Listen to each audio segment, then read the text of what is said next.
করেছি আমি, ওর আনাখন্ড এসে হাতে করে দিয়ে গেছে।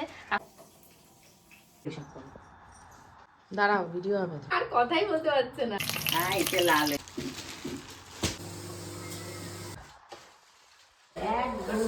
উহু, কি শীত পড়েছে তাই না? শীতকাল তো আমার ভীষণ ভালো লাগে, তার জন্য আমি খুব ভালো আছি। আজকে কিন্তু লিটিল কোল্ড আমার আগে ঘুম থেকে উঠে গেছে। উঠে আমি বলছে, মা গুড মর্নিং, ঘুম থেকে ওঠো। আমি বলছি হ্যাঁ। অ্যাকচুয়ালি কী হয় বলো তো, প্রত্যেকদিন রাতের বেলা মানে মায়ের সাথে গল্প করতে করতে এদিক ওদিকের কথা, যেহেতু তত্ত্ব রয়েছে, গিফট এখনও সেইভাবে খোলা হয়নি, সোনার গয়না দেখানো হয়নি, কমেন্ট সেকশনে কী কমেন্ট আসে এই সমস্ত নিয়ে মায়ের সাথে গল্প করতে করতে অনেক রাত হয়ে যায়। পূজা যেহেতু কালকে ছিল না, পূজা গেছিলো ফ্ল্যাটে, কারণ বললাম না ওদের গাছ ছড়ার নিয়ম রয়েছে, একবার নিয়ে যাবে একবার দিয়ে যাবে। তো আজকে পূজাকে বাড়িতে নিয়ে আসা হবে, আসলে সোনার গয়না আনবক্সিং করা হবে, যে কে কী উপহার দিয়েছে সব মিলিয়ে আজকে ব্লগটাকে সাজিয়েছি। তার সাথে থাকতে তত্ত্বতে আমাদের কাকে কি শাড়ি দিল, কাকে কি শার্ট জামা কাপড় দিল, হোপফুলি তোমাদের ভীষণ ভালো লাগবে। হ্যালো মাই লাভলি ভিউয়ার্স, আমি Priyanka and welcome to my channel Priyanka's time story. যারা পেজ থেকে দেখছো অবশ্যই ফলো করতে ভুলো না। আজকে যেহেতু মঙ্গলবার রয়েছে, আজকে কিন্তু নিরামিষ রান্নাবান্না হবে আর নিরামিষ খাবারই খাবো। তারই ভেতর তোমাদের গোপুদা সকাল বিকাল করে ফোন করছে আর বারবার করে বলছে বাড়ি কবে আসবে, বাড়ি কবে আসবে, বাড়ি ফাঁকা। বাড়িতে তো যাবো, যেতে আবার ভয়ও লাগছে, বাড়ি ঘরের যা অবস্থা করে রেখে দিয়েছে, ওই সাফ সাফাই করতে আমার আরও 1 মাস কেটে যাবে, তার ভেতর আবার বাপের বাড়ি আসার টাইম হয়ে যাবে। ভালোই আছি বলো না আমি? তোমরা যেমন কমেন্ট সেকশনে কমেন্ট করে বলো তোমার মতন ভাগ্যবান, সরি ভাগ্যবতী কেউ হয় না। সত্যি মাঝে মাঝে সামটাইম আমি মনে করি যে সত্যি আমি অনেক লাকি। তো এখন বাসি বিছানা টিছানা তুলে ভাঁজ টাজ করে বিছানা ঝাড়টার দিয়ে লিটিল গোল্ডের সুজিটাকে বসাতে গেছিলাম, আগে বসিয়ে এসেছি, তাহলে তাড়াতাড়ি করে ওকে খাইয়ে দেবো। আজকে যেহেতু শিবানিদিরা কেউ আসবে না, জামা কাপড়গুলো আমাকেই কাচতে হবে। একদিন দুদিনে বাসি জামা কাপড় মানে রেখে দিতেও কেমন লাগে। মা যেহেতু কোমরের সমস্যা, মা সবটাই ওয়াশিং মেশিনে কাচে। সে মার 10,000-এর শাড়ি হোক কি 100 টাকার কোনো গামছা হোক, সব একসাথে ওয়াশিং মেশিনে দিয়ে দেয়। আর সব ওয়াশিং মেশিনের ভেতর থেকে এমনভাবে নষ্ট হয়ে বেরোবে, সেই জামা কাপড় আর সেকেন্ড টাইম তুমি পরতে পারবে না। তো লিটিল গোলকে বলছি, মা তাড়াতাড়ি ব্রাশ করো, ছাদে রোদ থাকতে থাকতে আজকে তোমাকে ছাদে স্নান করিয়ে দেবো। আর ছাদে বসে বসে আমি জামা কাপড়গুলো মেলে কেচে ভাঁজ করে নিয়ে একবারে নামবো। এর ভেতর বাবা গেছে 3 তলাতে স্নান করতে। আমাদের বাড়িতে টোটাল দেখতে গেলে 4টে বাথরুম রয়েছে, মানে আমাদের যে ঘরটাতে আমি পূজা থাকি সেই ঘরে অ্যাটাচ একটা ওয়াশরুম রয়েছে, টয়লেট ওয়াশরুম। মা বাবার অ্যাটাচ রয়েছে একটা ওয়াশরুম, আর একটা ওয়াশরুম যার ভেতরে তোমরা দেখো বাসনপত্র মাজা হয়, সবজি টবজি ধোয়া হয়। তোমাদের ভেতর থেকে অনেকেই কমেন্ট করে বলো, ইস তোমরা কি পিচাস গো, বাথরুমের ভেতর বসে বসে সবজি টবজি ধোও, মাছ টাছ ধোও, মাছ কাটো, ব্লা ব্লা ব্লা। এবার দেখো আমি তোমাদেরকে দোষ দিচ্ছি না, বাথরুম তো বাথরুমই হয়। তোমরা যদি না জানো বাথরুমের আরও অনেক ইউটিলাইজেশন হয়, তোমরা কি করে বুঝবে? অ্যাকচুয়ালি আমাদের বাড়িতে যেহেতু 3টে বাথরুম নিচের তলাতে রয়েছে, মানে আমরা যে ফ্লোরটাতে থাকি সেকেন্ড ফ্লোর দোতলায়, আর 3 তলাতে যেখানে শুটিং হয় সেখানেও আলাদা ইন্ডিভিজুয়াল 2টো ওয়াশরুম রয়েছে। তো মা যে ওয়াশরুমটাতে বসে বসে তোমরা দেখো বাসন মাজা হচ্ছে বা জামা কাপড় কাচা হচ্ছে, বা ধরো রান্না বান্নার সবজি টবজি কাটা হচ্ছে, মাছ টাছ ছাড়ানো হচ্ছে, সেখানে কেউ ওয়াশরুম হিসাবে ব্যবহারই করে না। লাস্ট ধরো তাও প্রায় 15 বছর 20 বছর হতে গেল। কারণ আমাদের কারো প্রয়োজন হয় না, আমরা অ্যাটাচ বাথরুমের ভেতরেই সেই ছোটোবেলা থেকে স্নান ধান আর যা যা যাবতীয় কাজকর্ম থাকে সেগুলো করি, আর মা বাবাও সেটা করে। আর ওই বাথরুমটার ভেতর শুধু জামা কাপড় কাচা হয় যে তা নয়, তার পাশাপাশি বাসন টাসনও মাজা হয়, শুধু বাসনপত্রই রাখা হয়, আর সবজি টবজি নিচে রেখে ধোয়া হয়। তার জন্য আমাদের কোনো ঘেন্না করে না। কিন্তু বাইরে থেকে তোমরা যখন দেখো তোমাদের ঘেন্না করাটা স্বাভাবিক, আমি এটাতে কোনো দোষ দিচ্ছি না। তো তোমাদেরকে একটু জানালাম, কারণ তোমাদের অনেকেরই এটা নিয়ে অনেক রকমের মতামত কমেন্ট থাকতেই পারে। আর এখানটায় দেখো লিটিল গোল্ড দৌড়ে চলে গেছে, ও দিদু এসে যেই ডাক দিয়েছে দিদু, ও একে দে দৌড়। বললাম তাড়াতাড়ি করে তেল মালিশ করে ও ছাদে চলো, ও সে কাজ নেই। মা এসে দেখি একটা ঝাঁটা হাতে ব্যাস ঝেঁটানো শুরু করেছে। বিয়েবাড়ি গেছিলো, তারপরে মনে হয় 2বার আমি ঝাঁটাতে দেখেছি, ভিডিও রেকর্ড করা হয়নি। আজকে আবার মার কি মনে হয়েছে আবার ঝাঁটাচ্ছে। অ্যাকচুয়ালি কী হয় বলো তো, মার যে মানে ঘর মোছা বাসন মাজার রয়েছে জেঠি, সে ঠিকঠাক মতন এগুলো করে না, কারণ সবারই বয়স হয়েছে, বয়সের সাথে সাথে আর মানে কাজ করাতে গেলে যাকে দিয়ে কাজ করাতে হয় তার পেছনে দাঁড়িয়ে থাকতে হয়। সে মা আমাকে দিয়েও কাজ করাতে গেলেও আমার পেছনে দাঁড়িয়ে থাকতে হবে, নাহলে ব্যাগারে কাজই হবে। লিটিল গোল্ড ও দিদুকে রিসিভ করে নিয়ে এখন ওপরে যাচ্ছে, মানে পথ দেখাতে দেখাতে নিয়ে যাচ্ছে। মেন অ্যাট্রাকশন কী বলো তো, মায়ের মোবাইলটা লিটিল গোল্ডকে দেবে। মা মানে লিটিল গোল্ড বসে বসে এখন মোবাইল দেখবে। মা এসে ঝড়ের গতিতে সমস্ত কাজকর্ম গোছানোর চেষ্টা করছে, ফ্রিজ খুলে রেখেই যথারীতি দৌড়াদৌড়ি শুরু করেছে, কারণ আজকে যেহেতু মঙ্গলবার মাছ টাছ যা ফ্রিজের ভেতর রয়েছে, পূজা যদি দুপুরে আসে, ও আসলে খাবে, আমি খাবো না যেহেতু, তার জন্য আর টেনশন নেই। আমি এই যে সকালবেলা দুটো স্যান্ডউইচ বানিয়ে নিয়েছি, তোমরা দেখতেই পেলে দুটো স্যান্ডউইচ বানিয়েছি, একটা মাকে দেবো, একটা আমি খাবো। এর ভেতরে ওই যে চিজ স্প্রেড যেটা আগের দিন কিনেছিলাম, ওটা মানে কেনাতে খুব ভালো হয়েছে, আলাদা করে ওর ভেতরে গোলমরিচ বা অন্য রকমের টমেটো কেচাপ টেচাপ কিছু অ্যাড করতে হচ্ছে না। ওই স্প্রেডটা বা ব্রেডের ওপর দিয়ে শসা, ক্যাপসিকাম, তারপর তোমাদের ক্যাবেজ, যার যেমন রিকোয়ারমেন্ট, অনিয়ন যেমন দিয়ে করে নিলে হয়ে যাচ্ছে। মা এখানে চটপট করে বেগুন ভাজা বসিয়ে দিয়েছে, আর আমি মাকে বললাম তাহলে তুমি রান্নাবান্না করতে লাগো, বেগুন পোড়া দেবে আজকে। আর মাকে বললাম মা একটু ডাল রান্না করো, মা বলছে ডাল ফ্রিজে রয়েছে, আজকে খুব ডাল খেতে ইচ্ছে হচ্ছিল। আরে আবার কি করছো? হ্যাঁ ঠিক আছে, এবার উঁচু করো। এখন যে ছাদে জামা কাপড়গুলো সব রয়েছে, ক্যামেরা থেকে হাত ছড়াও। এইভাবে ধরো, হ্যাঁ। এবার আমাকে পুরো পরিষ্কার দেখা যাচ্ছে তো? হ্যাঁ। এই যে প্রিয়ার জামা কাপড়গুলো কেচে রেখে গেছিল, এই জামা কাপড়গুলো তোলা হয়নি, তো এগুলোকে তুলে এখন এগুলোকে চান করতে হবে। মোজাটা খুলে ফেলো, মোজা টোজা সব খুলে ফেলো। আমি ওই জায়গাটা জল নিয়ে তুমি জামা টানো। জামা টানাবো তো, জামা এগুলো তুলে নিয়ে ভাঁজ করবো, তারপর তো তুমি আসো, মোজাটা খুলে বসো। তো এখন আমার জামা কাপড় সমস্ত মোটামুটি এই যে ভিজানো হয়ে গেছে। এবার ভালো করে এগুলোকে রোগড়ে রোগড়ে ঘষতে হবে। তার আগে লিটিল গোলকে এখন রোগড়ে রোগড়ে তেল মাখাবো, অলিভ অয়েলটা মাখাবো, মাখিয়ে ওকে স্নান করাবো, ততক্ষণে এখানটা ময়লাগুলো কেটে যাবে। আর এই গামলাটার ভেতরে লিটিল গোল্ডের কানের জলটাকে নেব।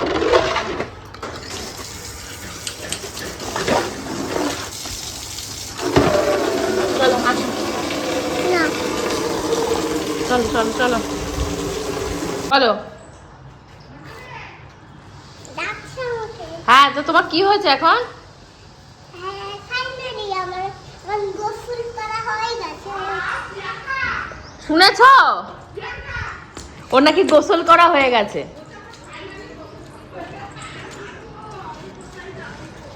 তুমি আমাদের বাড়ি আসো।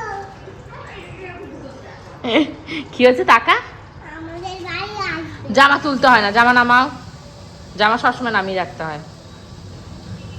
জামা কাপড় টাপড় সব কাচার পর আমার মনে পড়েছে, এই বাবা আমি তো ছাদে একটা গামছা নিয়ে এসেছিলাম, গামছাটা ধরো তাও 1 সপ্তাহ হয়ে গেছে কাচা হয়নি। আগের দিন ভেবেছিলাম প্রিয়াকে কাচতে দেবো, তা সামহা আমি স্নান করতে যাবো, লিটিল গোলকে স্নান করাবো, আর ও যেহেতু একটু আর্লি এসেছিল তাই গামছাটা কাচা হয়নি। আবার গামছাটাকে ভিজিয়ে রেখে জামা কাপড়গুলোকে মেলছি। অ্যাকচুয়ালি কী হয় বলো তো, মানে আমি এখানকার গামছাটা আলাদা করে রেখে দিই, আর আমার শ্বশুরবাড়িতে যে গামছা সেখানে ইন্ডিভিজুয়াল তোমাদের গোপুচন্দ্রের একটা, আমার একটা, লিটিল গোল্ডের একটা আছে। এখানে যেহেতু একটু জামা কাপড় রাখা টাকা এগুলো একটু সমস্যা, কারণ সব ওয়ার্ড্রপ টপড্রপ ভর্তি ভর্তি জামা কাপড় রয়েছে। আমার জাস্ট একটাই ওয়ার্ড্রপ রয়েছে, আর একটা হলো আলমারিতে পাল্লা রয়েছে। তো লিটিল গোল্ডের জামা, তোমাদের গোপুদার জামা কাপড় সবই ধরো বিয়েতে যা পরবো বলে নিয়ে এসেছি, সব টলি করা আছে, যখন বাড়ি ফেরত যাবো টলিতে করে নিয়ে যাব। ছাদে আমি জামা কাপড় মেলতে মেলতে লিটিল গোল্ডের পটি পেয়ে গেছে, লিটিল গোল্ড দৌড়ে নিচে চলে এসছে। আর মা এখানটায় দেখো রান্নাবান্না সমস্ত অলমোস্ট কমপ্লিট হয়ে গেছে।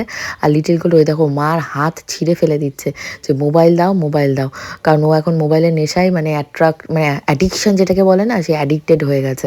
আর মা এখানে দেখো পনির রান্না করেছে, বেগুন ভেজেছে, তারপর সিদ্ধ দিয়েছে কুমড়ো, আর কি বেশ দিয়ে কচি কুমড়ো এই সমস্ত দিয়ে সিদ্ধ টিদ্ধ চাটনি টাটনি এই সমস্ত করেছে। মা খেতে বসেছে, আমি ভাবলাম আমার স্নান দান হয়ে গেছে, আমি একটু ফ্রেশ হয়ে লিটিল গোল্ডকে গরম গরম বেগুন দিয়ে একটু ভাজা ভাত খাইয়ে দিই, কারণ লিটিল গোল্ডের টিচার এক্ষুনি ঢুকে যাবে, মানে 4টে থেকে 4:30 ভেতর লাবণী ঢুকে যায়। আর ও ধরো 1.5 ঘন্টা 2 ঘন্টা মতন পড়ায়। এই বাড়িতে একটু কম টাইম পড়ায়, কারণ লিটিল গোল্ড এই বাড়িতে বললাম না আগের ব্লগে পড়তে চায় না, ও দাদু দিদু ও এদিকে ঘুরে ঘুরে বেড়ায়, ভাবে মা বকা দিলে বাঁচানোর লোক আছে, বাচ্চারা না। তো একটু তাড়াতাড়ি ও ছেড়ে দেয়। আর যেহেতু মেয়েটা অনেকটা দূর থেকে আসে, সেই মধ্যমগ্রাম থেকে কষ্ট করে এখানটায় পড়াতে আসে, তো তার জন্য আগেই ছেড়ে দেয়, ওটাই ভালো হয়, বেশিক্ষণ লিটিল গোল্ড পড়তেও চায় না। আর এখানটা এখন মা চলে এসছে সন্ধ্যেবেলা, বাবার দোকানে চলে গেছে। আর লিটিল গোল্ডও ঘুম থেকে উঠে পড়েছে, উঠেই বলছে ফ্রেঞ্চ ফ্রাইজ এই সমস্ত টমেটো কেচাপ মেয়োনিজ এই সমস্ত দিয়ে খাবে। হাসিও পায়, আবার মাঝে মধ্যে রাগও হয়, আমাদের দেখা দেখি ও এই সমস্ত খাওয়া দাওয়াগুলো শিখেছে। এগুলো কিন্তু বাচ্চাদের হেলথের জন্য একদমই ভালো না। আর এখানটায় জামা কাপড় যা ছাদ থেকে তুলেছিলাম দুপুরে, আর সেগুলো ভাঁজ করার টাইম পাইনি, কার্পেটটাকে পেতে টেতে দিয়েছি, কারণ এখন একটা স্পেশাল জিনিস বানাবো। কারণ স্বর্ণজিৎ ওদের ওইখানটা থেকে অনেকটা পনির নিয়ে এসেছিলো, পনির নিয়ে এসেছিলো 1.5 কিলো মতন, খাসির মাংস নিয়ে এসেছিলো 40 পিস, তারও বেশি হয়তো মাসি গুনেছিল। মাছ নিয়ে এসেছিলো, সবাইকে মোটামুটি ভাগ করে দেওয়া হয়েছে। আগের দিন মামা এসেছিলো পুরীর প্রসাদ নিয়ে, ওকেও ওর ভাগে যে মাছটা আলাদা করে রেখে দিয়েছিল, কাঁচা মাছটা মা দিয়ে দিয়েছে। তারপর বাঁধাকপি, ফুলকপি, যাকে যেমন পেরেছে সবজি, কাঁচা সবজি, যারা খায়নি সেদিনকে অষ্টমঙ্গলায় করে দিয়েছে। অ্যাকচুয়ালি কী হয়েছে বলো তো, ওটা কিন্তু অষ্টমঙ্গলার খাওয়া দাওয়া ওইভাবে হয়নি, কারণ অনেকেরই একটা ধারণা হতে পারে এই কজন লোক নিয়ে কী করে অষ্টমঙ্গলা খাওয়া দাওয়া হলো। অ্যাকচুয়ালি স্বর্ণজিৎ মাছটাকে অনেক সকালবেলা কাটিয়ে নিয়ে এসেছিলো, মাংসগুলো বরফ গলে যাচ্ছিলো রাস্তা দিয়ে। অলমোস্ট যখন ওরা এসছে, মানে হয় না, মানে না পচলেও হয় না, সারা রাস্তা নিয়ে এসছে, তো ওই মাছ মাংস মা আর রাখতে চায়নি। স্বর্ণজিৎ এসেই বলেছে, নতুন জামাই যেহেতু, যে ওই মাছ মাংস আর রেখে দিও না, তাহলে আরও অনেকজন লোকজন নিয়ে অ্যারেঞ্জমেন্ট হতো। রাতের বেলা বসে বসে, মানে যাদেরকে না বললেই নয়, মানে এসে কাজকর্ম তো করতে হবে। মার পরদিন মা বাড়িতে থাকবে না, মা শুক্রবার যেহেতু বাবা কলকাতা মার্কেটে গেছে, রান্নাবান্নাটা কে করবে? আর পূজা আর স্বর্ণজিতের যেহেতু অষ্টমঙ্গলার দিনে একটা খাওয়া দাওয়ার রিচুয়ালস রয়েছে, শ্বশুরবাড়ি থেকে ফোন করে বলে দিয়েছে। তো মা তাড়াহুড়ো করে মাথা ঠিক রাখতে পারেনি, আর মার শরীরটা প্রচণ্ডই খারাপ, এত খারাপ, মানে সারাদিন পরে মা যখন যেখানে বসছে সেখানেই ঘুমিয়ে পড়ছে। মানে কোথায় এখন মাকে মনে হয় হসপিটালে যদি 2 দিন রেখে রেস্ট দেওয়া হয় তাহলে হয়তো মায়ের ভালো হয়। মানে কি বলবো, মার শরীরটা সত্যিই খুব খারাপ। মার এখন বয়স হয়েছে যেহেতু, অনেক কিছু আছে যে মাথায় রাখতে পারে না, মনে থাকে না, আর টাইমও পায় না। দোকানের এত প্রেশার, এত প্রেশার, একটা মানুষ যে সারাদিন কিভাবে এরকম ঘোরে, আমি জাস্ট অবাক হয়ে যাই। তোমরা আমাকে বলো যে তুমি এত কাজ কি করে করো? আমি কোনো কাজই করি না, আমার তো এক্সট্রা কাজ দোকান নেই। আমার মতন মা কিন্তু, আমি যেমন আমার বেবিকে সামলাচ্ছি লিটিল কোলকে, মা কিন্তু আমাকে দেখছে, আমার বরকে থেকে শুরু করে পূজার বর, পূজা, আমার বাবা, সবার রিকোয়ারমেন্ট মতন, মন মতন রান্না বান্না থেকে শুরু করে সবার ছোটো ছোটো জিনিসের দেখভাল করছে। মার যে পেজটা রয়েছে স্বপ্না সাহা, সেখানে ভিডিও আপলোড করছে, এডিটিং করছে, কমেন্টে রিপ্লাই করছে, তার পাশাপাশি দোকানটাও কিন্তু মায়ের একটা এক্সট্রা পেশা। তো যাই হোক, মায়ের কেউ কোনো দোষ টোষ ধরো না, যদি কেউ ধরে থাকো ক্ষমা করে দিও। আর এখানে দেখো পনির টনির সমস্ত মা কেটে নিয়েছে। আজকে পনির সতেটা বানানো হবে, কারণ ওই পনিরটা প্রায় নষ্টের পথে। মার নিজস্ব পনির 2 কেজি কেনা ছিল, সেখানে এখনও 1 কেজি পনির রয়েছে। আর স্বর্ণজিৎ যেটা ওদের শ্বশুরবাড়ি থেকে নিয়ে এসেছিলো, পূজা শ্বশুরবাড়ি থেকে, সেই পনিরটা কিছুটা বের করে পনির সতে ভাজা হবে। মা নিজে হাতে এগুলোকে ভাজছে, দেখো কতটা এনার্জি এসে দোকান থেকে। আমার এনার্জি নেই সারাদিন মানে ভিডিও এডিটিং, আপলোড আর ভয়েস ওভার দিয়ে। তো দাঁড়িয়ে দাঁড়িয়ে মা খুব সুন্দর করে এগুলোকে ভেজে নিয়েছে। তো পূজা এসে আবার বলছিল, পূজাকে আবার বাবা আসার সময় এনে রেখে দিয়ে গেছে বাড়িতে, যেহেতু বাড়ির কাউকে আনতে হবে, বাবা আবার স্কুটিতে করে দিয়ে গেছে। তো পূজা বলছে এই ক্যাপসিকাম, পনির এগুলোর গায়েও মশলা লাগাতে হতো। তো আমরা যেহেতু ফার্স্ট টাইম হাতে করে করছি, তো আমাদের অত নলেজ ছিল না, বাট আমরা যেভাবে করেছি, এটা পনির সতে না হলেও পনিরের ফ্রাই বা কিছু একটা তোমরা করে খেতে পারো, খুবই ভালো হয়েছিল। সসের সাথে তো একদম ফার্স্ট ক্লাস লাগছিল।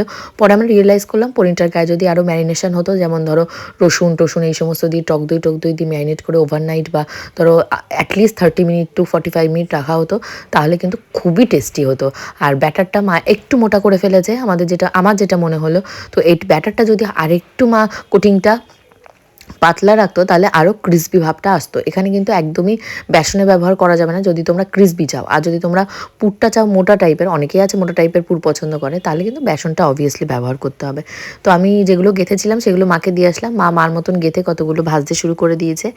আর এখন লিটিল গোল্ড আর পূজা ওই ঘরের ভেতরে দুজন কম্পিটিশনে মোবাইল ঘাটছে। আর তোমাদের গোপুদা ফোন করলো যে কতগুলো ফল কিনেছে, এখানে নিয়ে আসবে। তা আমি বললাম, ফল তো গাদার পর গাদা এখানে কিনে কিনে তুমি পাঠিয়েই যাচ্ছ, আর এখানে সকালবেলা বাবা আর মা ফল খাওয়া ছাড়া কারো ওইভাবে ফল খাওয়া হয় না। তোমরা তো আমাকেও দেখো ওই শ্বশুরবাড়িতে, মানে লিটিল গোল্ডের জন্য যখন সবজি কাটি, তখন ধরো একটা অ্যাপেল, মুসম্বি কাটলে তোমাদের গোপুদাকে দেয়া হলেও আমার নিজের মুখে আর ঢোকে না। তো এখানে আমি ক্যাপসিকাম, পেঁয়াজ, ব্যাটার, পনির সব একটু সুন্দর করে সাজিয়ে নিয়েছি। ভিডিও ক্লিপস একটু আগে পরে হতে পারে, কারণ আমার একটা ফোন অফ হয়ে গেছিলো। মা পনিরটাকে সিদ্ধ করে নিয়েছে, যেহেতু 1 সপ্তাহ আগেকার পনির। আমি মাকে বললাম, এরপর থেকে তুমি 1 সপ্তাহ আগেকার পনির হোক কি 1 ঘন্টা আগে আনা পনির হোক, পনিরটাকে সিদ্ধ করে নেবে। কারণ যে পনিরটাকে কাটে সেই কেমন হাত দিয়ে কাটে তার তো ঠিক ঠিকানা নেই। পনিরটাকে এনে জাস্ট ধুয়ে বা চুবিয়ে রেখে লবণ হলুদের ভেতর ভাজাটা ঠিক নয়, একটু ফুটিয়ে নেওয়াটা ভালো। এতে কিন্তু কোনো রকমের কোনো প্রবলেম হয় না, কারণ আমি বহুবার এইভাবে খেয়ে দেখেছি। তোমরাও বাড়িতে আমি সাজেশন দেবো, অবশ্যই পনির আনলে পনির ফুটিয়ে ভালো করে, ডিম সিদ্ধ করো যেভাবে, পনির সিদ্ধ করে খাবে। তো এখানে মা লিকার চাও বানিয়ে নিয়ে এসেছে, আর লিটিল গোল গায়ের উপর খুব সুন্দর করে চাদর টাদর পেতে টেতে নিয়ে একবারে বসেছে, এখন পনির সাথে খাবে।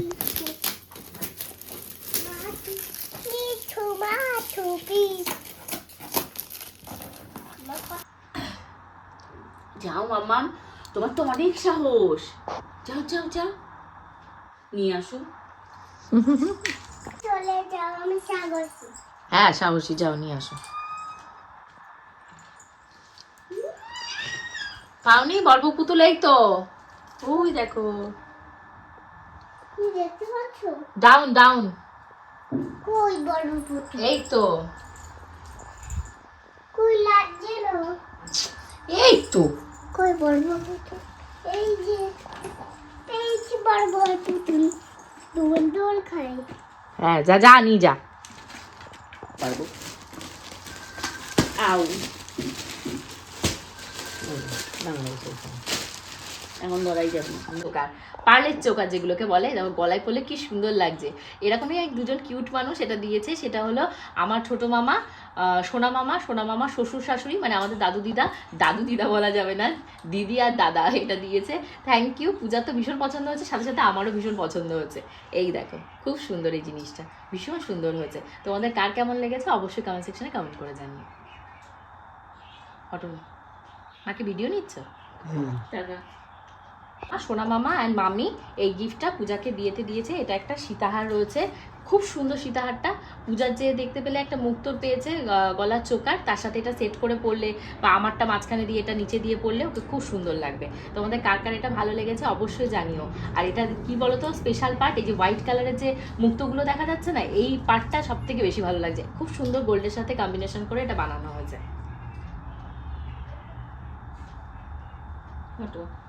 কারণ তোমরা অনেকে জিজ্ঞাসা করছিলে কে কি দিল, তো চলো এই দেখো ঝুনুকাকি এই নেকলেসটা পূজাকে দিয়েছে।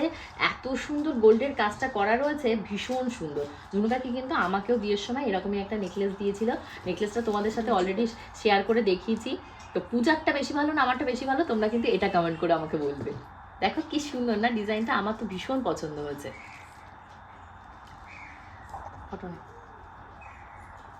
আকর্ষণীয় উপহার দিয়েছিলে, কি উপহার তাহলে তোমাদেরকেও দেখা। এটা দেখার পর আমার এত ভালো লেগেছে। দেখো এই জিনিসটা আমারও নেই, তার জন্য এরকম জিনিস হাতে নিয়ে কখনো দেখিনি। তো দেখো প্রজাপতির সাথে মানে বাটারফ্লাইয়ের সাথে কম্বিনেশন করে মিনা করা রয়েছে। এই ডিজাইনটা মানে ওদের দোকানে খুবই একটা পপুলার ডিজাইন। এটা কিন্তু সৌম্যদীপ আর সৌম্যদীপের ওয়াইফ নিজে এসে পূজাকে ভালোবেসে হাতে করে দিয়ে গেছে। কাকু কাকিমা আসতে পারেনি, তো সবাইকে কিন্তু অনেক অনেক থ্যাংক ইউ। আবার বউবাজারের কথা উল্লেখ করো। হ্যাঁ হ্যাঁ, মা বলছে আবার বউবাজারের কথা বল। এটা হলো দেখতে পাচ্ছ দ্য গিনি মেনশন বউবাজার। আমি কন্ট্যাক্ট ডিটেলস দিয়ে দেবো, তোমরা চাইলে ওখান থেকেও কিন্তু গোল্ড বুকিং করতে পারো। পূজার অলমোস্ট বেশিরভাগ গয়নাই আমি যেগুলো উপহার দিয়েছি পূজাকে সবকটাই আমি ওখান থেকেই বানিয়ে দিয়েছি অলমোস্ট। আর পূজা অনেক গোল্ডের জুয়েলারি আমি পূজা গিয়ে গিনি মেনশন থেকে পারচেস করে নিয়েছিলাম। ডিজাইনটা কতটা সুন্দর হয়েছে তোমরা নিজেরাই বলো, ভাবতে পারছো আমার পছন্দ হওয়া মানে কতটা সুন্দর এই ডিজাইনটা। পূজা পছন্দ হয়েছে না? এটা ভীষণ সুন্দর হয়েছে। প্রথমে পূজা যখন দেখিয়েছে খুলে আমি বাবা এত সুন্দর ডিজাইন, খুব সুন্দর হয়েছে ডিজাইনটা।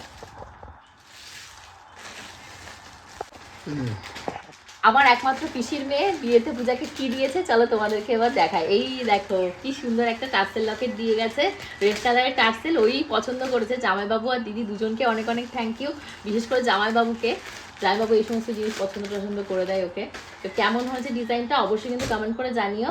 পূজারও ভীষণ পছন্দ হয়েছে, আমারও ভীষণ পছন্দ হয়েছে। তোমাদের কার কার ভালো লেগেছে কমেন্ট করে জানিও। এটা পূজা যেহেতু নতুন বউ, ধরো লাল কালারের শাড়ি পরলে লাল কালারের টার্সেল লকেট বা যে সমস্ত গয়না পেয়েছে সেই সমস্ত গয়নার সাথে কম্বিনেশন করে পরলে খুব সুন্দর লাগবে।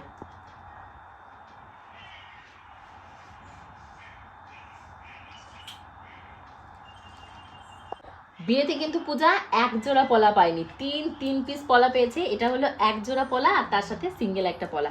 আগে তোমাদেরকে বলি এই পলাটা কে দিয়েছে। এটা যেহেতু পেয়ার রয়েছে, এটা দিয়েছে আমার একমাত্র মাসি এটা। আর এটা ভীষণ সুন্দর হয়েছে। দেখো ব্রেসলেট পলা, পূজাকে পরলে ভীষণ ভালো লাগবে। ভর্তি, হ্যাঁ পুরো পেছনে, দেখো পেছনেও এই দেখো পয়েন্ট করে করে খুব সুন্দর। এই কাজটা সব থেকে বেস্ট, ভীষণ সুন্দর হয়েছে। আমাকেও দেখিয়েছিল যখন দিয়েছে।